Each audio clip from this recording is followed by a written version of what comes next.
The ceasefire in Gaza appears to be holding. Now comes the enormous task of rebuilding, with thousands of Palestinians made homeless. But what will it take to achieve a lasting peace between the Israelis and Palestinians? This is Inside Story.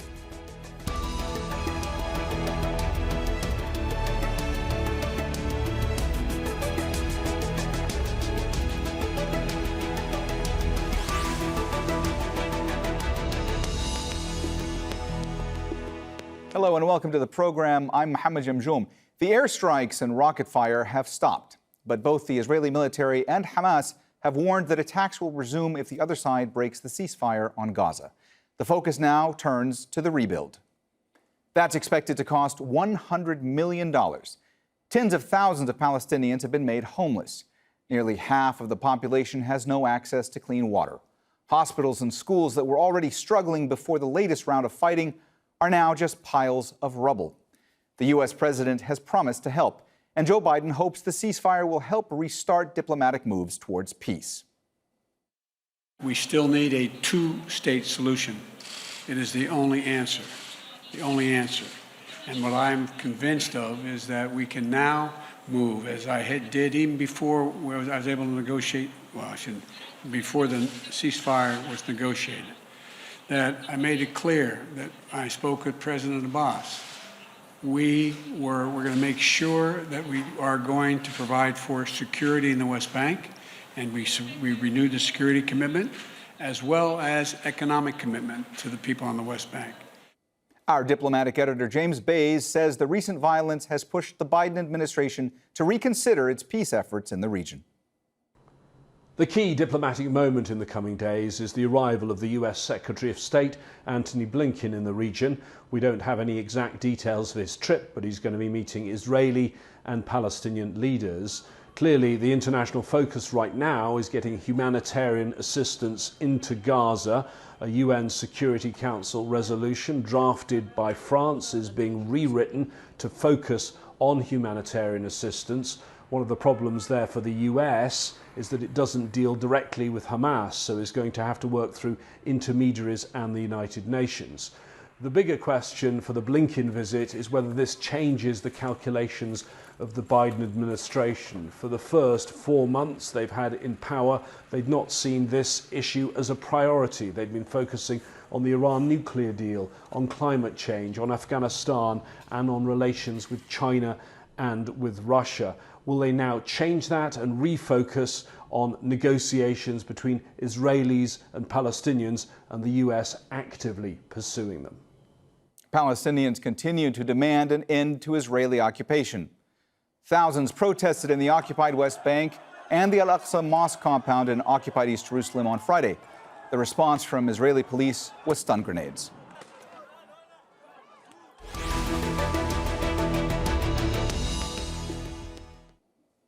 All right, for more on this, I'm joined by our guests.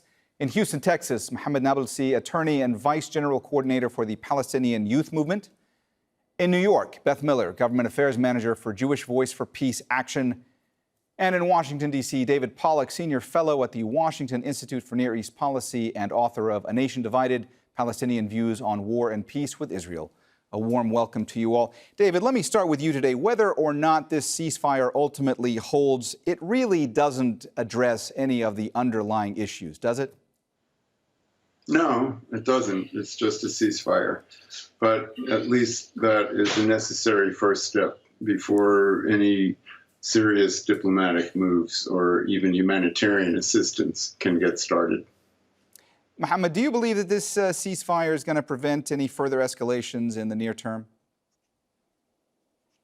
No, I absolutely don't. I think, as we can see with the sort of clashes that have occurred, the firing of tear gas and rubber-coated steel bullets at the worshippers at Al-Aqsa Mosque just after the ceasefire was announced, this won't change. And as long as there's popular resistance and confrontation with the occupation and the various encroachments on Palestinian religious and cultural sites, there's going to be continued sort of back and forth as long as there's siege and occupation. Beth, there are efforts underway in Congress right now to block the U.S. administration's $735 million sale of U.S. weapons to Israel. Do you think that these efforts are ultimately going to be successful? Will they actually be able to block this? We don't know if the efforts will ultimately be able to block the sale, in part because there is so little transparency about where the status of the sale currently is. Regardless of where that goes, though, what we've seen over the last few days is an unprecedented response from the progressive wing of the Democratic Party standing up to the Biden administration and saying that they want it to stop. And we will continue to push hard in that direction because that alone shows that there is a huge wedge growing within the Democratic Party and an unwillingness on the progressive end of the party in particular to allow for us to continue just sending a blank check to fund Israeli apartheid. David, from your vantage point, what would it take to try and achieve a lasting peace between Israelis and Palestinians? Well, the first thing is that Hamas has to abandon its refusal to recognize Israel and accept a two-state solution. That's the major obstacle to peace. And I think, unfortunately, I see, instead of movement in that direction from Hamas, I see Hamas moving in the opposite direction, toward violence, terror, militants, hardline rejectionism. Mohammed, earlier in the show, we played a soundbite from Joe Biden. The president was saying that, really a two-state solution is the only way forward. What does that make you think when you hear that? And we've heard this so often. Is a two-state solution even viable at this point? No, I think it's a fantasy. I think anyone who holds to the notion that there will be two states and this one territory is deluded. I think the reality of the situation is settlements only continue to increase. There's expansion and what is called inside of Israel the Judaization of Palestinian territories, including East Jerusalem. All of these things are not going to stop. The political will inside of Israeli society is in favor of continuing settlements, in favor of continued occupation and siege. And until that changes, there won't be any sort of prospect for resolution on the ground. The reality of the situation is we have one state already. And that state is governed by the state of Israel, and it's subjecting Palestinians, depending on where they find themselves in that territory, to different forms of rule. In Gaza, it's siege. It's an open-air prison. It's essentially a concentration camp. In the West Bank, it's military occupation, effectively Bantustans with semi-autonomous rules for particular territories, where the PA, an undemocratic entity, is essentially effectively just a security coordination apparatus for the state of Israel and administering their occupation on a civil level. And in East Jerusalem, Palestinians do not have any voting rights. They don't have any sort of prospect for rule. There's continued encroachment on Palestinian neighborhoods and holy sites. And in 48 Palestine, or what is called modern-day Israel, there's further second-class citizen status for Palestinians there. And so these conditions, this system of apartheid that extends from the river to the sea, is effectively a one-state already. The question is, do we face that reality and move towards a solution that sees a secular democratic state within that territory, where there's rights for Palestinians, where there's reparations for Palestinians victimized by Zionism, and where there's the right of return that's allowed of Palestinians who are languishing in refugee camps in the surrounding states? That is the path towards solution. This notion of two states is something that is held up to keep Palestinians at bay, when in reality, we're not going away. The Palestinian struggle, the Palestinian will to be able to access all of Palestine, to be able to live within their homes and villages as free people, is not something that will be relinquished by Palestinians. Beth, I saw you nodding along to a lot of what Mohammed was saying there, so it looked like you wanted to jump in. Please go ahead. I just strongly agree that we have to recognize the reality of what the situation is right now.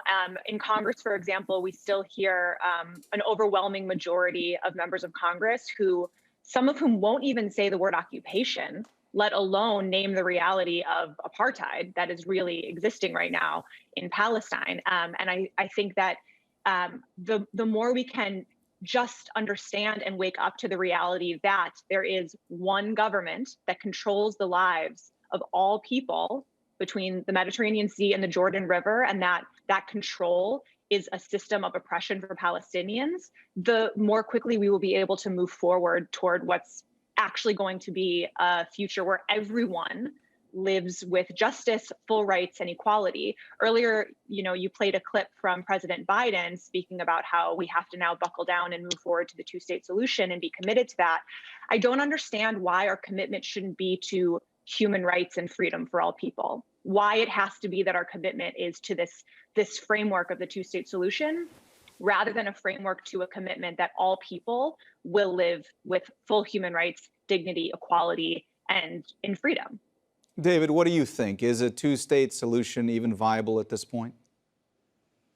Yes, I think it is. I think it's the only road to peace, and I'm truly very sorry to hear both of your other speakers rejecting the idea of peace between Israel and a Palestinian state. If they want continued conflict, if they want civil war, if they want oppression, that's what they are asking for, not for human rights. They are asking to perpetuate the conflict.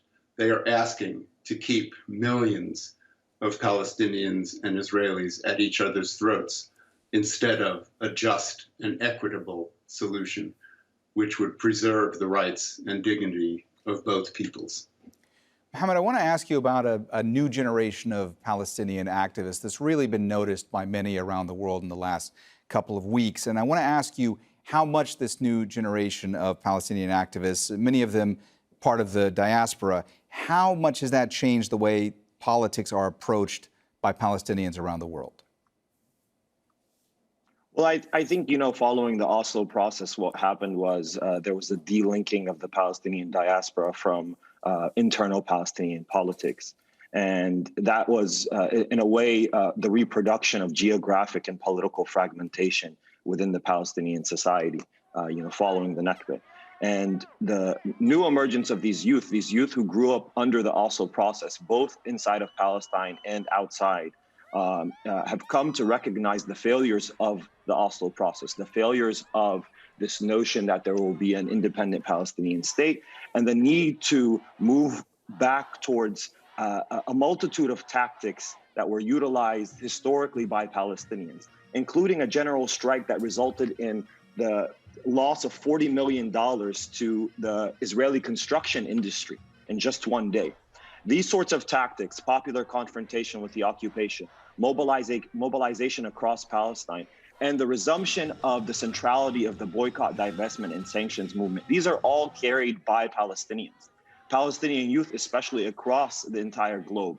And we're not talking about one or two cities. We're talking about the entire globe. We're talking about from Madrid to Berlin, to Los Angeles, to here in Houston, Texas, to Palestinians in Chile, to Palestinians in the refugee camps. All of these youth are mobilizing under a banner of justice, under a banner of dignity. And not only are they mobilizing for their own struggle, they're mobilizing in support of other struggles of justice. Palestinians, youth especially, we've carried sort of the legacies of our families and our ancestors in terms of how we understand our experience as Palestinians. But most importantly, we've carried the principles that have undergirded the Palestinian cause, which is justice, which is liberation, which is dignity. These sort of principles extend to our daily lives. They extend to our relationships with our peers here in this country. It extends to our relationship to our society around us. And it means that we will, as long as we believe in these principles, we're going to be unwavering as it relates to the conditions of our people. And I just want to quickly address one of the things that your other guests mentioned. He says that we support these sort of continued hostilities, civil war, and things like that. Yet in his opening, he had made no mention of the deaths of Palestinians. He had made no mention of the settlements in relationship to the undermining of so-called peace. All of these things are what perpetuate the conflict, so-called conflict. What we need is justice. What we need is an end to a decades-long occupation, which is an effective apartheid system.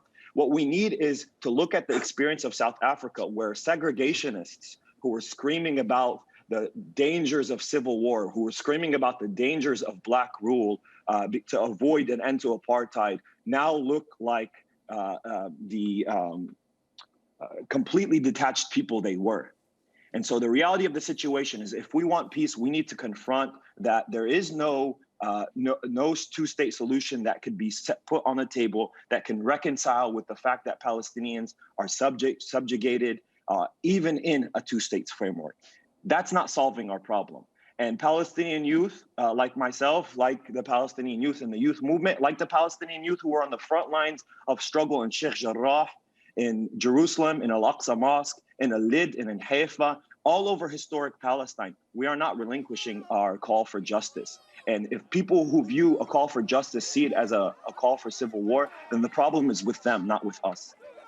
Beth, from your perspective, has this latest round of violence caused younger American Jews to confront the issues in a way that's different than how their parents or grandparents did? I guess what I'm asking is there a generational fault line when it comes to the issue and perceptions of Israel and Palestine that is playing out now in American Jewish families?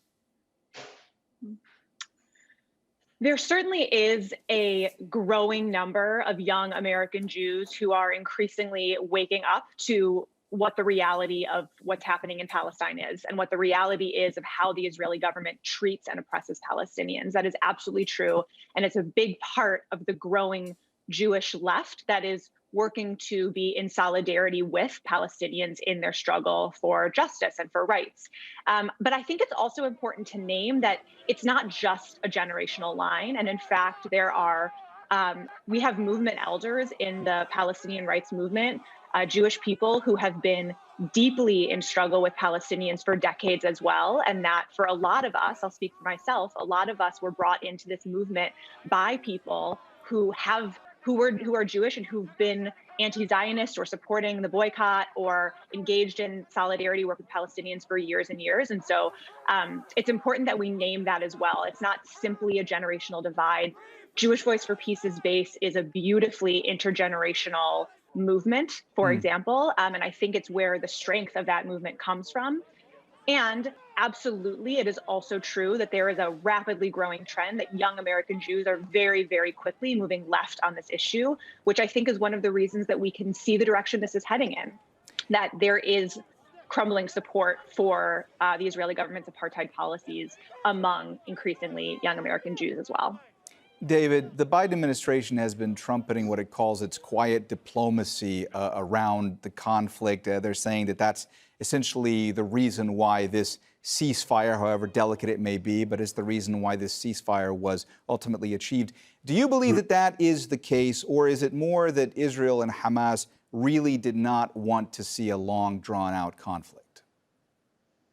I think it's both, and I'm sorry again to see both of your other speakers constantly reiterating their call for continued violence and terror and civil war, although they dress it up in the language of rights and justice. What they really mean is justice only for one side, the Palestinians, not for the Israelis.